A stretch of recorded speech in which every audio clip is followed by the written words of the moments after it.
I found out my adoptive parents didn't choose me out of love. They chose me to be a free caregiver for their disabled son.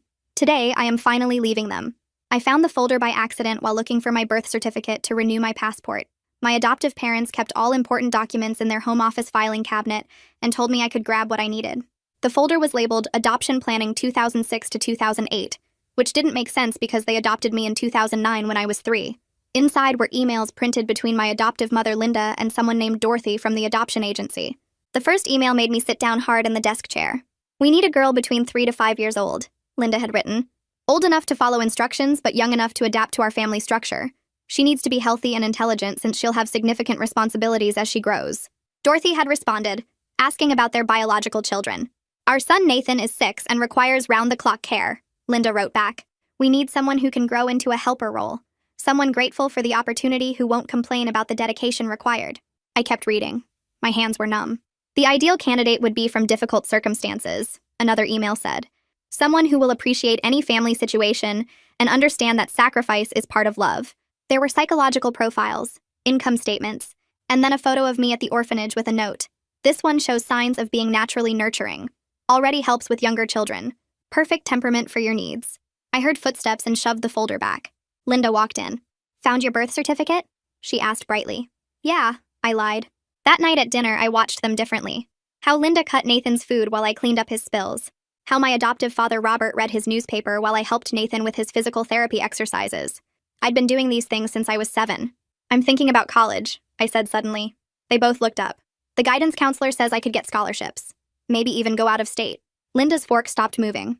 "That's not practical. Nathan needs consistency. You know how he gets with new people." "He'll be 22 when I graduate," I said. "Maybe it's time to look into professional care." "Professional care?" Robert's voice got sharp. "You want to abandon your brother to strangers?" "He's not technically my brother, though," I said carefully. "I'm adopted." The silence was deafening. "How dare you?" Linda whispered. "After everything we've done for you."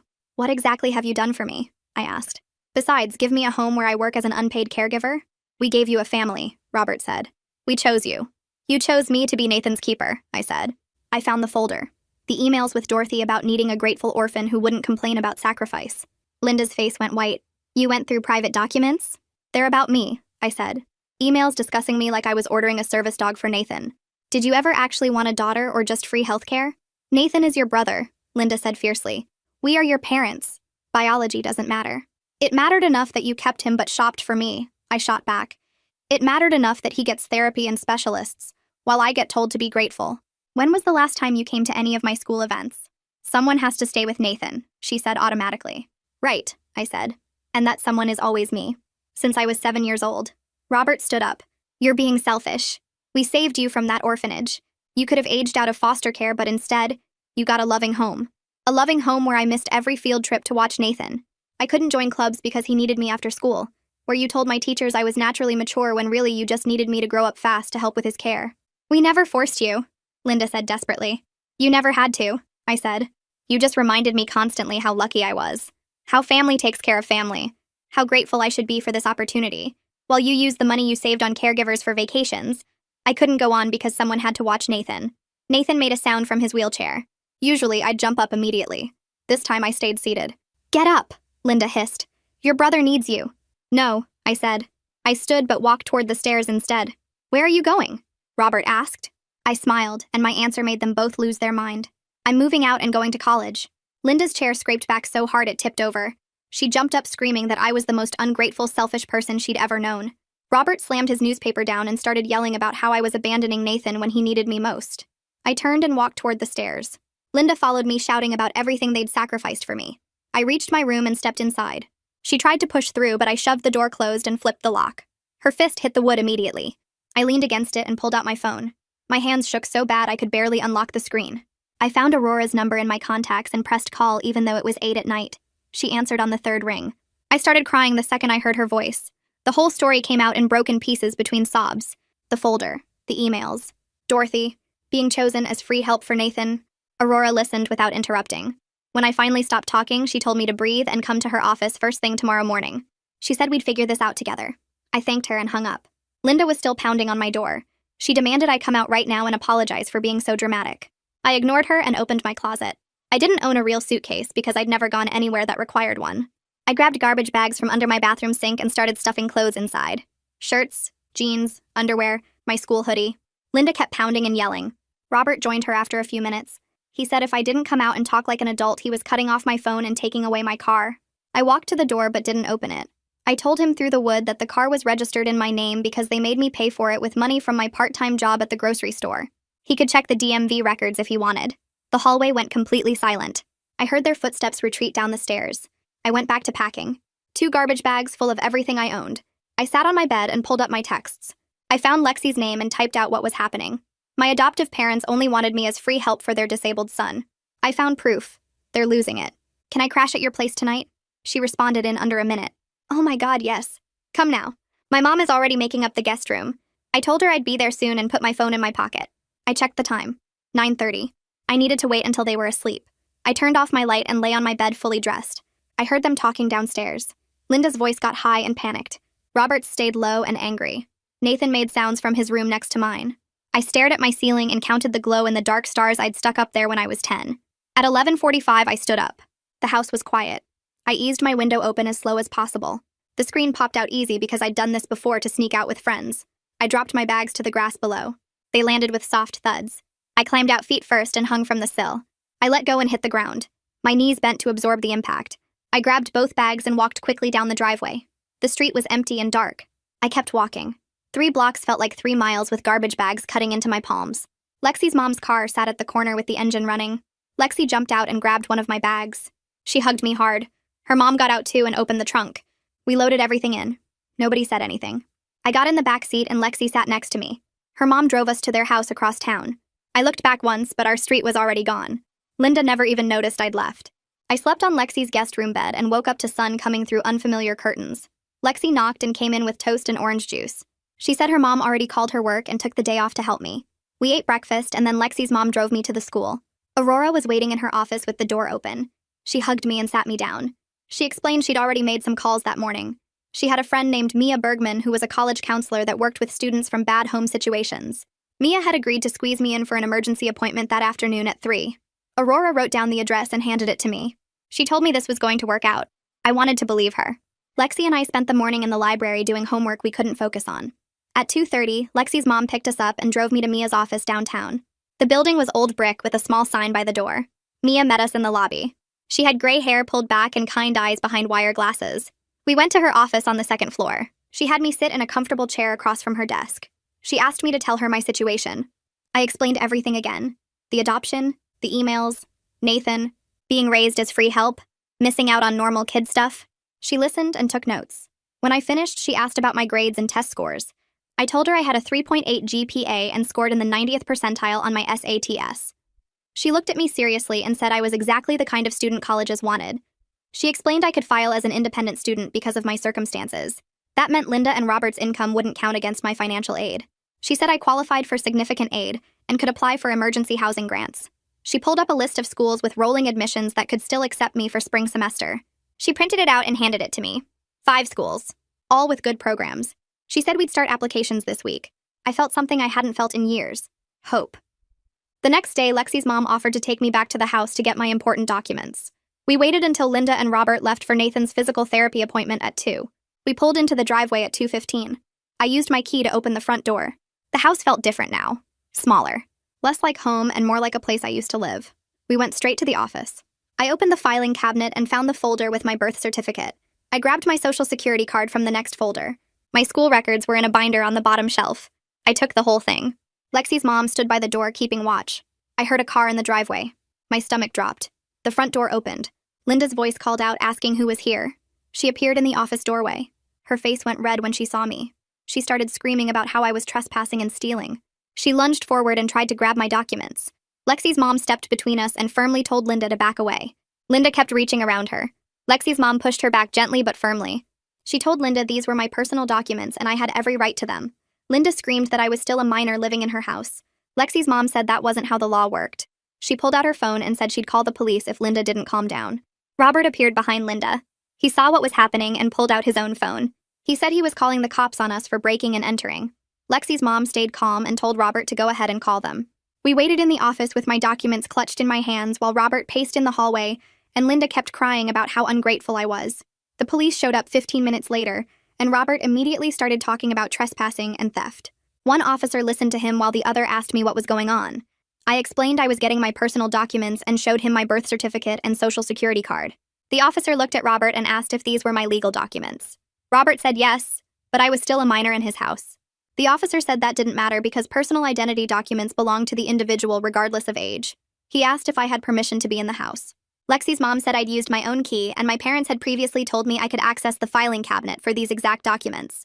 The officer nodded and said we were free to go. Linda started sobbing loudly about how I was destroying their family. The other officer suggested everyone calm down and go their separate ways. We walked out with the officers following us to make sure there were no more problems. Linda stood in the doorway crying while Robert's face turned red with anger. We got in the car and drove away. That night at Lexi's house, I sat at her kitchen table with my laptop open. Mia called me on video chat at 8 and we started going through college applications. She'd found 5 schools with rolling admissions that could still take applications for spring semester starting in January. She walked me through each application step by step. The Common App sections, the essay prompts, the financial aid forms. Lexi sat next to me and helped me brainstorm essay topics. Mia said to write about overcoming challenges but to focus on my strength and determination, rather than just the sad parts. We worked until midnight filling out forms and writing drafts. Mia said she'd review everything tomorrow and we'd submit by the end of the week. I felt exhausted, but also hopeful for the first time in forever. My phone started buzzing the next morning. Linda had sent me 37 text messages overnight. The first few said she loved me and wanted me to come home. Then they got mean saying I was selfish and ungrateful. Then back to guilt trips about how much Nathan missed me and needed me. Then threats about cutting me off completely and making sure I had nothing. I read through all of them feeling sick. Lexi's mom saw my face and asked what was wrong. I showed her the messages. She told me to screenshot every single one and save them somewhere safe. I spent 20 minutes taking screenshots and uploading them to a cloud drive account I created just for this. Lexi's mom said you never know when you might need evidence of harassment. Aurora called me into her office the next day at the school. She'd set up a meeting with the financial aid officer for that afternoon during my free period.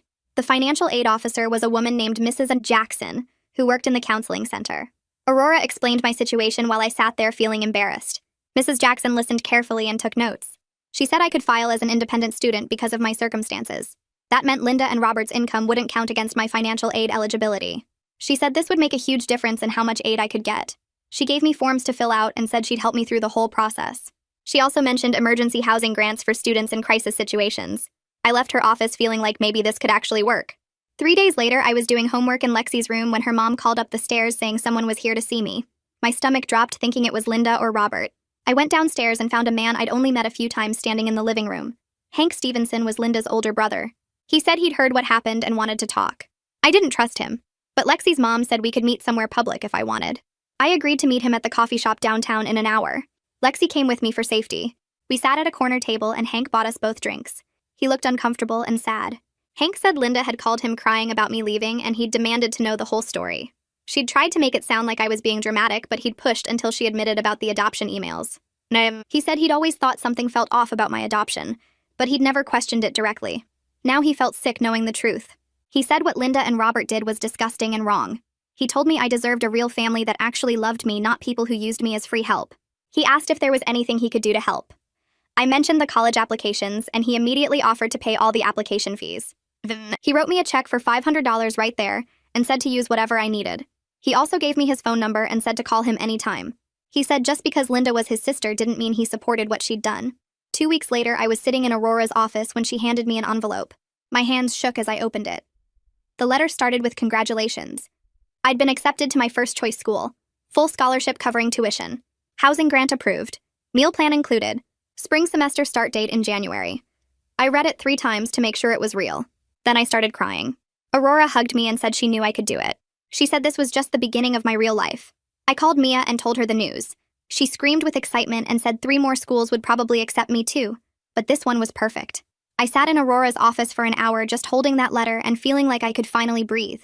Linda found out about my acceptance from someone she knew who worked at the school. She called me that night screaming that I was destroying Nathan's life by abandoning him. She said he cried every day asking for me. She said I was selfish and cruel and she regretted ever adopting me. I listened for about 30 seconds, then hung up on her. I blocked her number immediately. Then I blocked Robert's number too. Then I went through my social media and blocked both of them everywhere. Lexi's mom said I didn't owe them access to me ever again. Robert tried a different approach a few days later. He sent me a long email with the subject line, "Please read." I opened it and saw 3 paragraphs about how they'd saved me from the orphanage and given me opportunities I never would have had otherwise. He said I owed them something for that. He said walking away without gratitude showed a lack of character. He said I'd regret this decision when I was older and realized how much they'd sacrificed for me. I read the whole thing once, then deleted it without responding. I didn't owe him an explanation or a debate. Mia called me the following week and said her husband Richard wanted to talk to me. Richard Bergman was a social worker who specialized in family services. We met at a diner near campus. Richard was kind and straightforward. He said Mia had told him my story and he wanted me to understand something important. What Linda and Robert did was exploitation, even if it was technically legal. They'd used the adoption system to acquire unpaid labor by selecting a child specifically for caregiving duties. He said this happened more than people realized, and it was a form of abuse. He said I had every right to leave and build my own life. He also said the guilt I felt about Nathan was normal, but misplaced because his care was never my responsibility. We talked for over an hour, and I left feeling validated in a way I'd never felt before. Richard met with me again 3 days later at the same diner. He brought a folder full of papers and laid them out on the table between us. He explained that emancipation was a legal process, where I could separate myself completely from Linda and Robert before turning 18. I had 3 months until my birthday, and he thought we had enough time to make it happen. He said the adoption emails would be strong evidence showing their true reasons for adopting me. The court would need to see that I could support myself financially, and that emancipation was in my best interest. Richard offered to help me through every step and connect me with a lawyer who might take my case. I listened carefully and took notes on a napkin because I didn't have a notebook with me. He said the process usually took 4 to 6 weeks once we filed the papers. I asked what Linda and Robert would do when they found out. Richard said they'd probably fight it, but the evidence was on my side. He gave me the name and number of a lawyer who did pro bono work for kids in bad situations. I called her that same afternoon from Lexi's house. The lawyer's name was printed on Richard's business card, but I only used her title when I called. She answered on the second ring, and I explained everything in one long, nervous rush. She asked me to come to her office the next day and bring copies of the adoption emails. I met her downtown in a building with glass doors and marble floors. She read through the emails I'd printed and photographed for backup. Her face got tighter with each page she turned. She said these emails were exactly the kind of evidence that would convince a judge. She agreed to take my case for free because she said what Linda and Robert did was wrong, even if it was technically legal. We spent 2 hours going over my situation, and she took detailed notes about everything. She asked about my grades, my job, my living situation, and my plans for the future. I showed her my college acceptance letter and financial aid package. She said I had a strong case and she'd start filing the papers immediately. She also said she wanted to contact Dorothy at the adoption agency to get more documentation. I gave her permission and signed the forms she needed. The lawyer called me 4 days later with news. Dorothy had been shocked and upset when she learned how Linda and Robert used the adoption arrangement. Dorothy provided additional emails and notes from their file showing they'd specifically requested a child for caregiving purposes. The lawyer said this documentation made our case even stronger because it showed a pattern of intentional exploitation. She'd already filed the emancipation petition with the court, and Linda and Robert would receive the papers within a week. I felt sick thinking about their reaction, but also relieved that things were moving forward. Richard checked in with me every few days to see how I was handling everything. Lexi's mom said I could stay with them as long as needed, but Richard was working on a better solution. The emancipation papers arrived at Linda and Robert's house on a Tuesday morning. I know because Robert called Hank screaming within an hour. Hank called me right after to tell me what happened. Robert had demanded that Hank stop helping me and threatened to cut him off from the family. Hank told Robert he was ashamed to be related to him and hung up the phone. Hank said Robert tried calling back 6 times, but he didn't answer. Linda sent me a series of text messages that started with begging and ended with threats. I saved all of them and forwarded them to the lawyer who said they might actually help our case by showing Linda's true nature. Richard called me 2 days after Linda and Robert got the papers. He'd arranged a temporary foster situation for me while the emancipation was processed. The foster parents lived 20 minutes away and had experience with older teens in transition. I met them that weekend at their house, which was small but clean and comfortable. They seemed genuinely kind and told me they just expected normal household chores like any family member. No caregiving duties, no special responsibilities, just regular teenage stuff. I moved in the following Monday with my garbage bags of clothes and the few possessions I actually owned. My new room had a bed, a desk, and a window that looked out at their backyard. It was the first space that felt like mine without strings attached. The foster parents worked normal jobs and treated me like a regular person, not a servant or a burden. I started sleeping better than I had in years. Aurora called me during my second week at the foster home. She said Nathan's physical therapist had reached out asking about me. The therapist noticed I was gone, and Nathan seemed confused about where I went. I felt a sharp stab of guilt hearing that Nathan was struggling. Richard reminded me when I called him crying that Nathan's care was never my responsibility. He said Linda and Robert were Nathan's parents and they needed to handle his confusion and adjustment. He said my guilt was normal, but misplaced because I was a child when they assigned me that role. The guilt didn't go away completely, but it got easier to manage. The emancipation hearing was scheduled for 4 weeks after we filed the papers. The lawyer prepared me for what to expect and warned me that Linda and Robert would probably show up with their own lawyer. The morning of the hearing, I wore the nicest clothes I owned and tried not to throw up from nerves. Richard and Mia came with me for support. Hank wanted to come, but the lawyer thought it was better to keep the focus on me and my situation. Linda and Robert arrived at the courthouse with a lawyer in an expensive suit. They sat on the opposite side of the room, and Linda kept staring at me with this wounded expression. Their lawyer tried to paint me as rebellious and ungrateful when it was his turn to speak. He talked about how they'd saved me from the orphanage and given me opportunities. He said I was throwing away a loving family over normal teenage complaints about chores and responsibilities. My lawyer stood up and handed the judge copies of the adoption emails. She walked the judge through each message, showing how Linda and Robert had specifically shopped for a child to use as Nathan's caregiver. The judge's face changed as he read through the emails. He looked disgusted when he got to the part about finding a grateful orphan who wouldn't complain. He asked Linda and Robert's lawyer if he had any response to this documentation. The lawyer tried to argue that their intentions didn't matter, because they'd provided a good home. The judge cut him off and said intentions absolutely mattered when it came to adoption ethics. The judge granted my emancipation immediately without even taking a recess to think about it. He said Linda and Robert's arrangement was ethically questionable, even if technically legal at the time. He said I clearly had the maturity and resources to live independently. I was officially free from them at 17 years old. I cried in the courthouse hallway after, while Richard and Mia hugged me. 3 days after the hearing, I got acceptance letters from 3 more colleges in the mail. All of them offered strong financial aid packages that would cover most of my costs. I spread the letters out on my foster room desk and read through each one carefully. One school had an amazing disability services program, and I remembered thinking about Nathan and how he deserved better care than what Linda and Robert had arranged. I wanted to study social work and help kids like me who got trapped in bad situations. I called that school and accepted their offer. Lexi found out I was officially emancipated and insisted on throwing me a party. She invited a few friends from the school to her house on Saturday night. It was small and casual with pizza and a cake that said congratulations. Everyone there knew my story, and they celebrated me actually becoming independent and free. It was the first time in my life people threw a party for me instead of me just being grateful I existed somewhere in the background. I felt awkward at first because I wasn't used to being the center of attention for good reasons, but then I relaxed and actually enjoyed myself. Lexi gave a little speech about how proud she was of me for standing up for myself. Everyone clapped, and I realized I had real friends now who cared about me as a person. The party wasn't fancy or elaborate, but it meant everything, because these people showed up just to celebrate me choosing myself for once. 2 weeks after the party, I was in my foster room doing homework when Mia called to say Linda was in the building lobby asking to see me. My foster parents said it was my choice whether to go down or not. I went downstairs and found Linda sitting in one of the waiting area chairs looking smaller than I remembered. She stood up when she saw me, and her eyes were red from crying. She started talking about how Nathan asked for me every day, and how he didn't understand why I left. She said the professional caregivers they hired didn't know his routines like I did, and he was having more bad days than good ones. She begged me to come back just until they could find someone Nathan trusted as much as he trusted me. I looked at her standing there, expecting me to feel guilty enough to give in like I always had before. I told her to hire the professional care they should have gotten years ago and walked back to the elevator. She called after me, but I pressed the button and didn't turn around. When the doors closed, I could hear her crying in the lobby, but I didn't feel bad about it. 3 days later, my lawyer called to say Robert had sent a formal letter through their attorney. The letter offered me $10,000 to come back and help with Nathan, until they found a suitable replacement caregiver. Their lawyer had written it very carefully to make it sound like a reasonable business arrangement instead of what it really was. My lawyer read the whole thing to me over the phone, and I could hear the disgust in her voice. She said I didn't have to respond at all, and that silence was often the best response to manipulation attempts. I thanked her and hung up without giving Robert's offer another thought. The money didn't matter because no amount of cash could make up for the childhood they took from me. That weekend, Hank picked me up early Saturday morning in his truck. He said we were going shopping for my dorm room and that he wanted to make sure I had everything I needed. We drove to 3 different stores, and he let me pick out whatever I wanted without checking price tags or telling me something was too expensive. I got a small desk lamp, new sheets that I actually liked, storage boxes for my closet, and a bulletin board for my wall.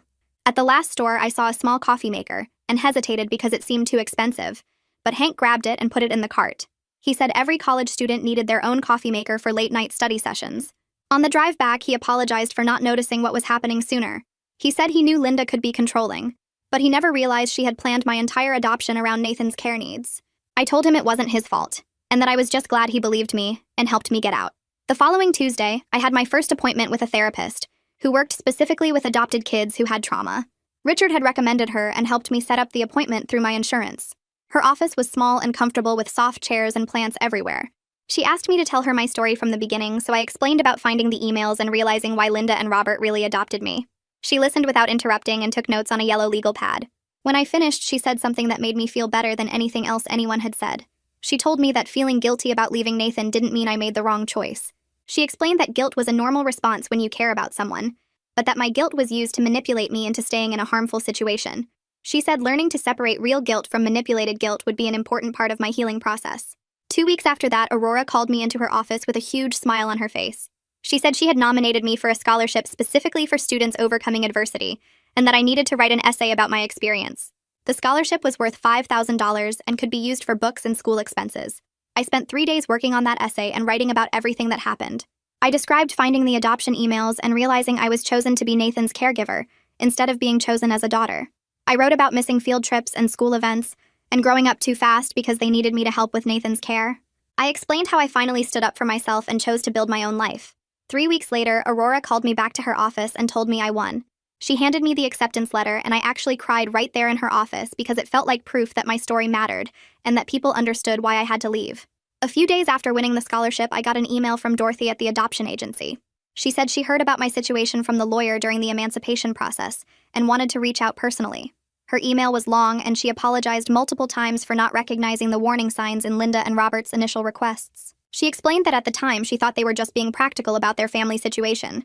But looking back, she could see how they were specifically shopping for a child to fill a caregiver role. She said the agency had changed their screening process because of my case, and now they watch much more carefully for families who might be seeking children for the wrong reasons. She said she was sorry she didn't protect me better, and that she hoped I could find peace in my new life. I wrote back thanking her for the apology, and telling her I was glad something good came from my situation if it helped protect other kids. I graduated high school 2 months early by taking extra credits through an online program. The ceremony was small and held in the school library instead of the big auditorium they used for regular graduation. Linda and Robert didn't come even though the school sent them an invitation. I didn't expect them to show up, and I wasn't disappointed when they didn't. Hank came with his wife and kids, and they sat in the front row cheering when I walked across to get my diploma. Lexi and her whole family came too, and they brought flowers and a card. Aurora was there representing the school, and she gave me a huge hug after the ceremony. Richard and Mia came and took photos of me in my cap and gown. It was the first graduation ceremony I ever had where people actually came to celebrate me, instead of me being stuck at home watching Nathan while Linda and Robert attended his events. The week before I was supposed to leave for college, a letter arrived at my foster home with Nathan's name in the return address. I opened it carefully and recognized immediately that someone had helped him write it, because the handwriting was too neat and steady to be his. The letter said he missed me and didn't understand why I left, but he hoped I was happy wherever I was. He said the new caregivers were nice, but they didn't know how he liked things done. He wrote that he loved me and would always think of me as his sister, even if I didn't want to be part of the family anymore. I sat on my bed and cried reading that letter because Nathan was the only truly innocent person in the whole situation. He didn't choose to be disabled, and he didn't ask Linda and Robert to adopt me as his caregiver. He just wanted someone who cared about him, and I did care about him even though I couldn't stay. I spent 2 hours writing Nathan back and trying to explain things in a way he might understand. I told him I loved him too, and that leaving wasn't about him at all. I explained that I needed to live my own life and go to college and become the person I was supposed to be. I promised to send him letters from the school telling him about my classes and my roommate and what college was like. I said I would always care about him, but I couldn't be his caregiver anymore because that wasn't fair to either of us. I meant every word I wrote because none of this was Nathan's fault, and he deserved to know I didn't abandon him out of anger or hate. The next day, Linda sent an email to my school address that I almost deleted without reading. The subject line said, "We need to talk," so I opened it expecting another guilt trip about Nathan. Instead, it was full of nasty comments about how I would fail at college and come crawling back begging them to take me in. She said I was too damaged from the orphanage to ever succeed at anything, and that I would realize too late what a mistake I made leaving them. She wrote that Nathan would forget about me eventually, and I would end up alone with nobody who cared whether I lived or died. I read the whole thing twice and felt my hands shaking with anger. Then I forwarded it to my therapist without responding to Linda at all. At my next session, my therapist and I talked about the email, and she helped me process the anger without letting it control my decisions or make me doubt myself. Moving day came faster than I expected. Hank showed up at my foster home at 7 in the morning with his truck already loaded with boxes of supplies he'd bought for me. My foster parents had their car packed with the bedding and kitchen stuff they'd helped me gather over the past few weeks. We drove 3 hours to campus in a small convoy, and I spent the whole drive staring out the window feeling like I was heading towards something real for the first time in my life. The campus was bigger than I remembered from my visit, and students were everywhere moving into dorms with their families. Hank parked in front of my building, and we started hauling everything up to the 3rd floor. My room was tiny with 2 beds, 2 desks and 2 dressers, all crammed into a space that felt smaller than Nathan's bedroom back at Linda and Robert's house. My foster parents hung curtains while Hank assembled a small bookshelf he'd brought.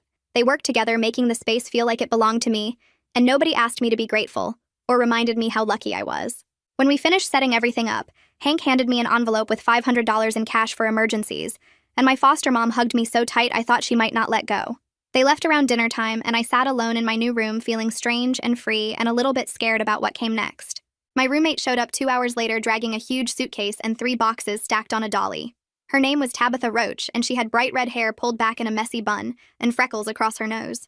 She dumped her stuff on the empty bed and stuck out her hand to shake mine, which felt formal and funny at the same time. We spent the evening unpacking her things and talking about our majors. When I told her I was studying social work, she got really excited and said that was her major too. She wanted to work with kids in foster care because she'd been in the system herself from age 12 to 18.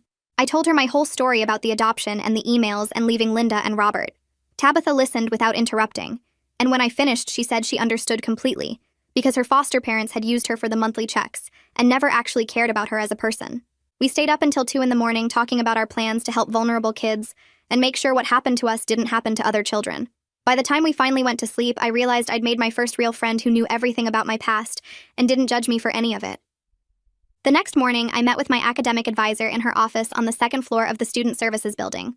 She had my file spread out on her desk and spent an hour helping me plan my course schedule for the next 4 years. She mapped out which classes I needed for my social work degree and which ones would prepare me best for graduate school. We picked courses in child development and family systems and trauma counseling. For the first time in my life, I was planning a future based on what I wanted to learn and who I wanted to become, instead of what someone else needed from me. The advisor asked about my goals, and I told her I wanted to work in adoption services, making sure kids didn't get placed in situations like mine. She wrote everything down and said my personal experience would make me an incredible advocate for children who couldn't speak for themselves. When I left her office, I had a clear path forward and a schedule that belonged entirely to me. Classes started 3 days later, and I walked into my first lecture hall feeling nervous and excited at the same time. The room was huge with stadium seating and at least 100 other students. My professor was a woman in her 50s who'd worked in child protective services for 20 years before becoming a teacher.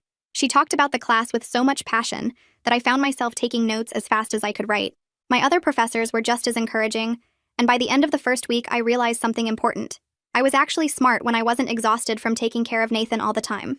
My brain worked better when I got enough sleep and didn't have to spend every evening doing physical therapy exercises and feeding someone else dinner.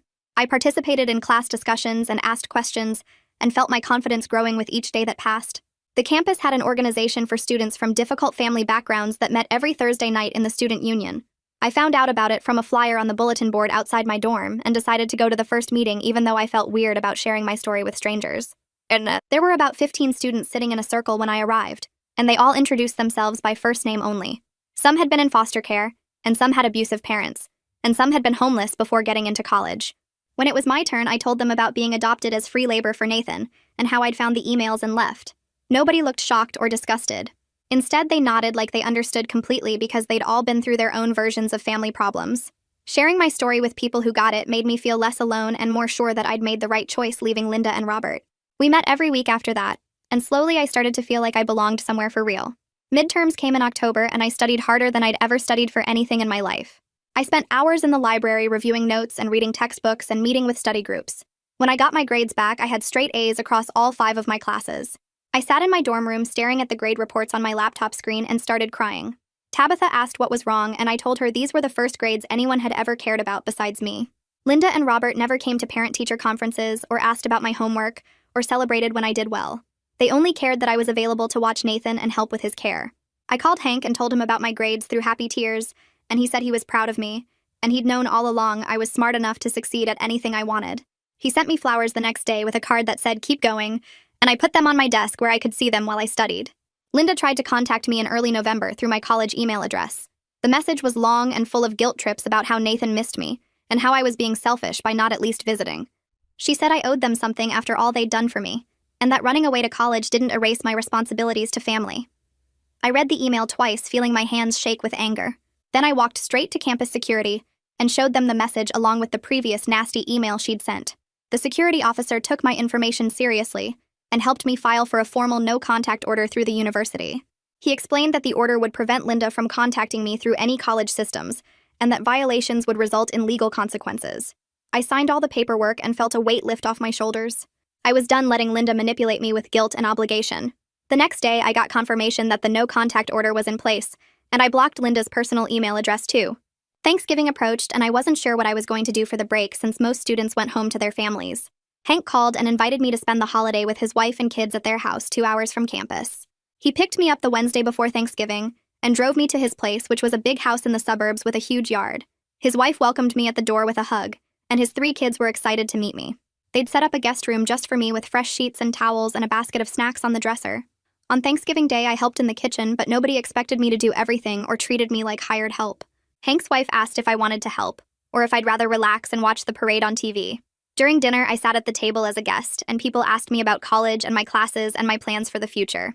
Nobody mentioned Nathan or Linda or made me feel guilty for leaving.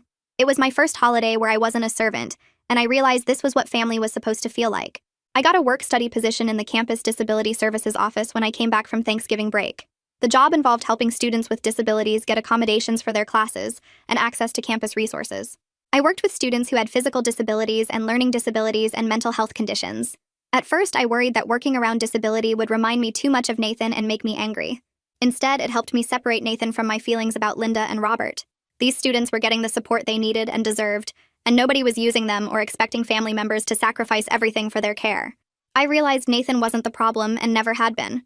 The problem was Linda and Robert choosing to adopt me as unpaid labor instead of getting him proper professional care.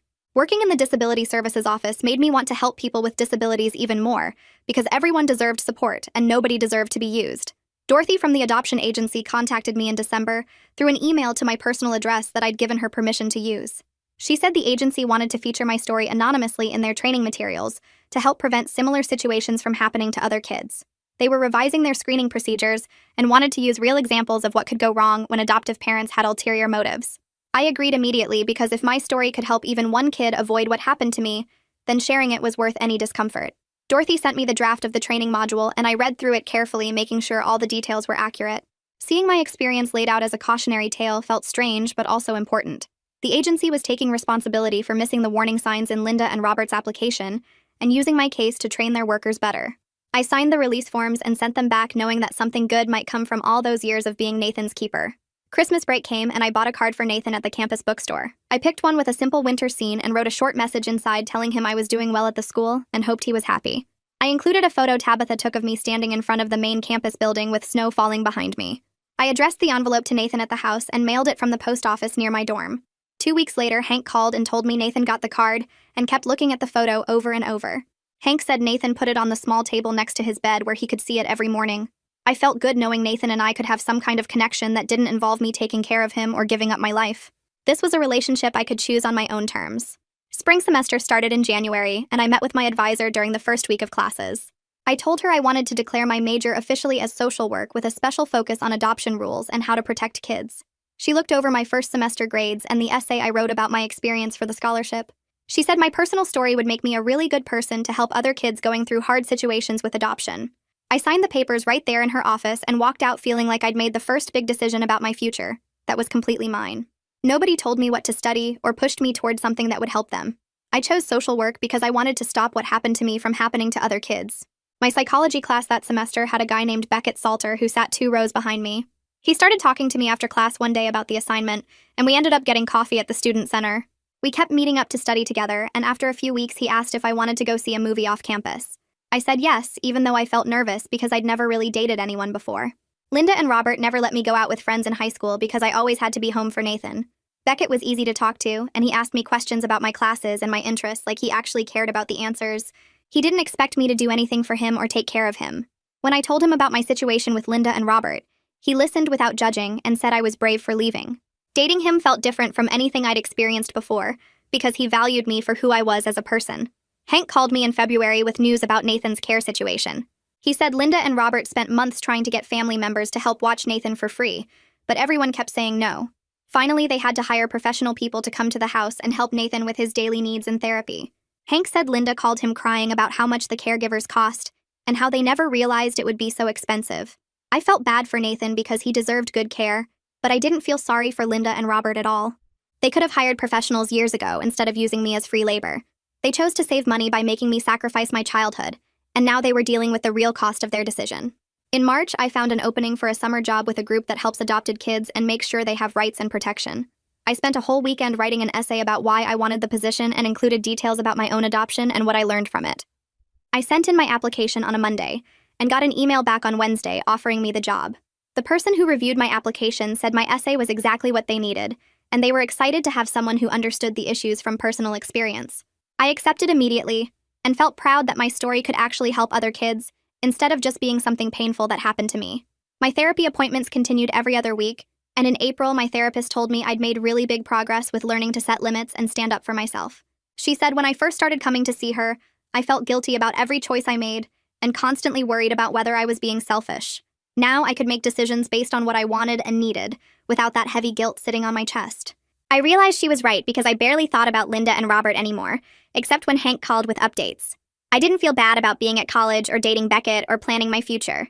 Choosing myself felt normal now, instead of wrong. The end of the school year arrived in May, and I'd kept my grades at straight A's through both semesters. I made real friends beyond just Tabitha, including people from my social work classes and the campus group for students from difficult families. Beckett and I were still together, and he'd already asked if I wanted to keep dating over the summer, even though he'd be back at his parents' house 2 hours away. I looked at how my life had changed in less than a year, and couldn't believe how much better everything was. I was doing well in the school. I had people who cared about me. I was in a healthy relationship, and I was planning a career I actually wanted.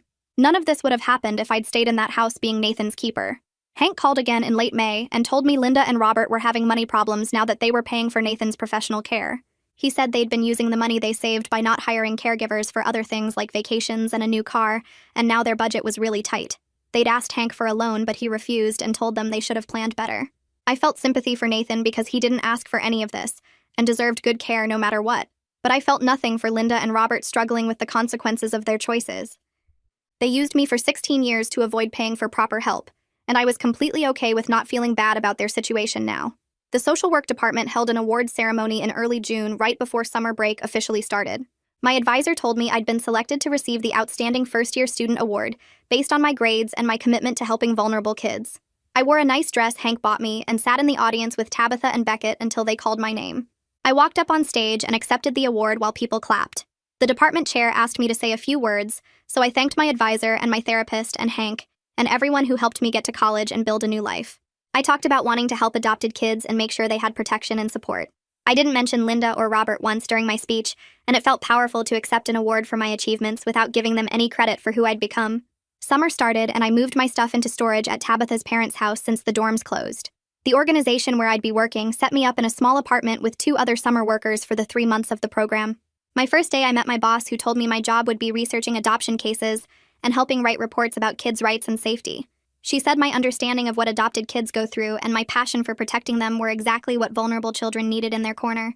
I started working right away, reading case files and learning about all the different ways adoption could go wrong when agencies and parents didn't put kids first. Every file I read made me more determined to use my experience to help change things for other kids who might end up in situations like mine. August came, and Tabitha and I spent 2 days moving boxes and bags into our first apartment 3 blocks from campus. The place was tiny, with a kitchen barely big enough for one person, and a bathroom where the shower leaked onto the floor every time we used it.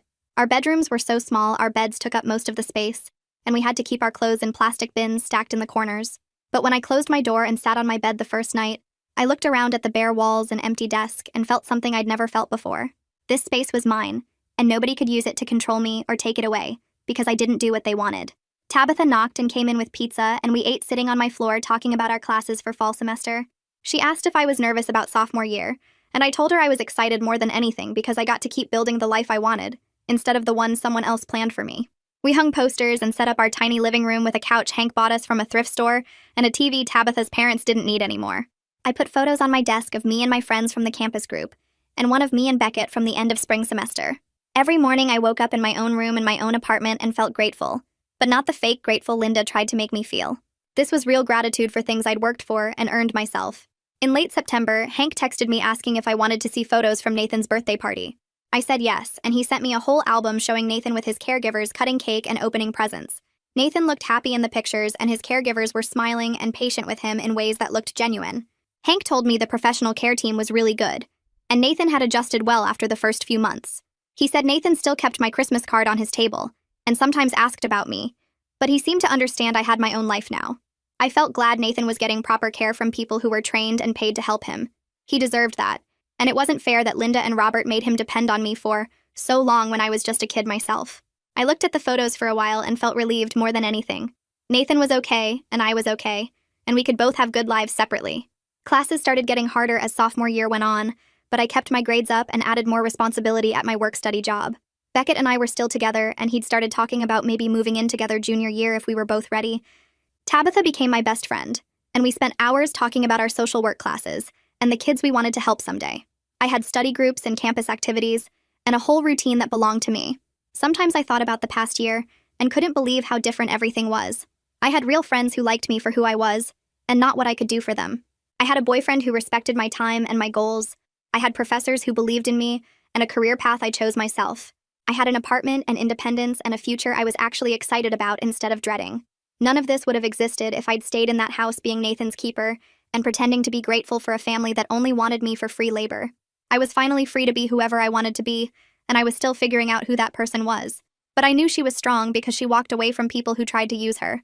I knew she was capable because she built an entire life from nothing in just over a year. And I knew she was worthy of love that didn't come with conditions or expectations or guilt.